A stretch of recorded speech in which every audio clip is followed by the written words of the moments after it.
Tom Gola drew a line in the sand with his players. He said, if you feel sorry for yourselves, if you want to keep your heads down and sulk about the news that you are not going to be able to play in the NCAA probation, he said, you don't need to play for me this year. I respect that decision. But if you decide that you do, I want you to put a chip on your shoulder. I want you to take the probation as a means to be motivated and to pursue this season like none other in your life. And the character and the courage of that team was such that each one of those players took personal responsibility for making this a very special season for the seniors, many of whom were playing for their fourth coach in 4 years. The coach who had recruited them, Bob Walters, Joe Heyer, who coached them in their sophomore year, Jim Harding coached them in their junior year, and now Tom Gola was coming in to coach them in their senior year. The rest is history.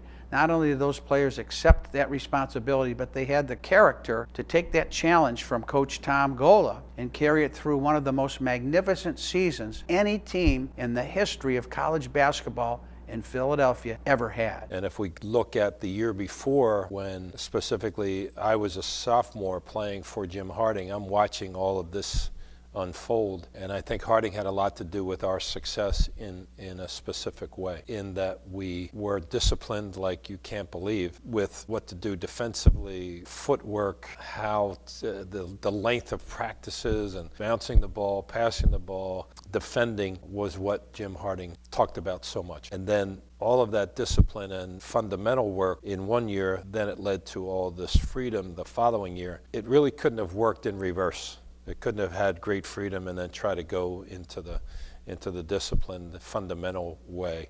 But the way it unfolded was the perfect scenario for us as a team. And Jim Harding was just one of those guys that no one really liked to play for, but here I am as a coach now, so many years later. I really respected and appreciated what it was that Jim Harding taught us. Not easy to play for, not great fun by any stretch, but as I look back on it, we were better for having been under Jim Harding's tutelage. And then when Tom Gola came in, that was just incredible what he allowed us to do. You had the right freedom on the offensive end, but there was a lot of attention paid to the defensive end as well. Gola had this way about him that he'd say, okay, now you're, like, for example, Larry Cannon, he had defensive assignments every 3-4 games that he was directly responsible for, and then they would rotate. Fatty Taylor most of the time had the best offensive players on the other team, but Bernie Williams had his chores to do on the defensive end as well. And Stanley was one of those guys that he and Fatty got the bulk of the defensive responsibility. So thinking that everything, as I watched it unfold from the time I was a sophomore through the time I was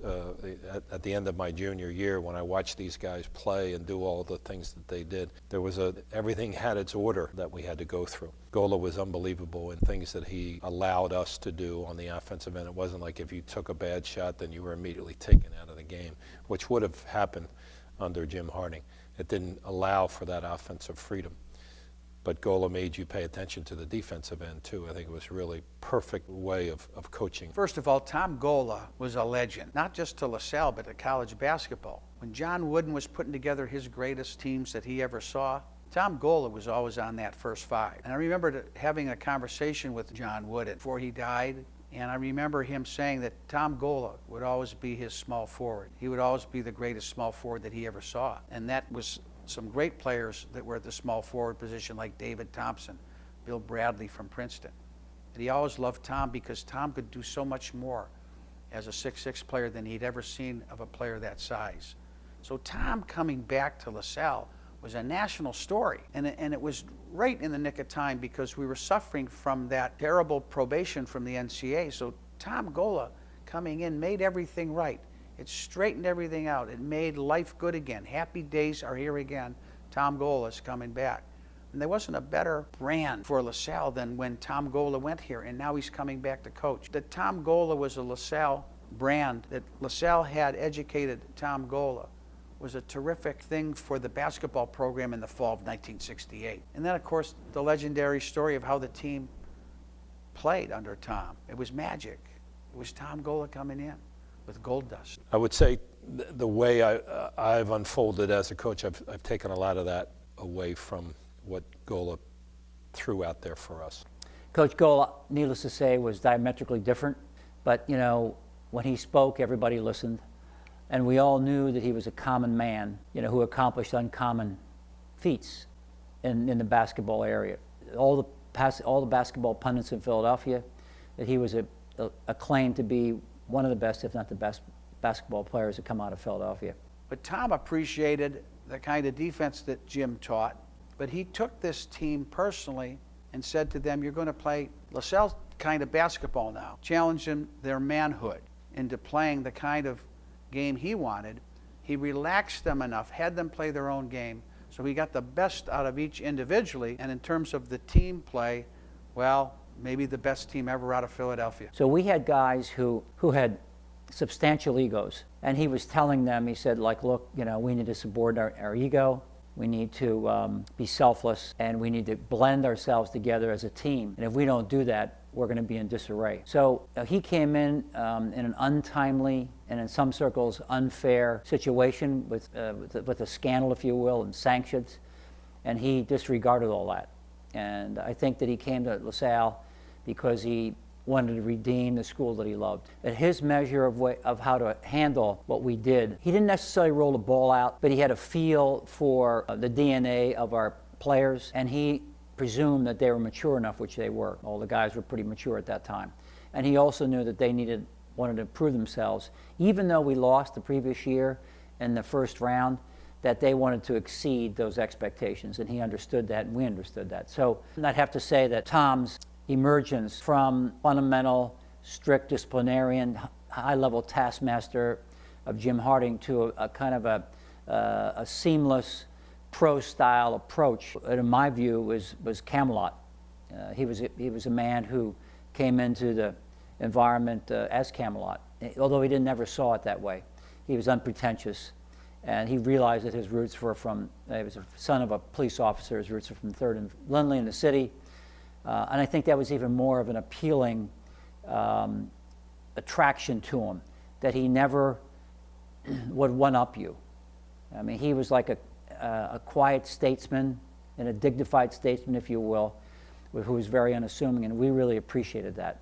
He was a guy that demanded certain things, but it wasn't a disciplined approach necessarily. It was, this is how life is. I'm going to give you something, but for that you need to give me something, and give your teammates, and give the team something. And what he asked you to do was to give your best effort on the defensive end. And on offense, you were allowed to be who you were. So I thought that was a great way of looking at the game, great way of teaching the game.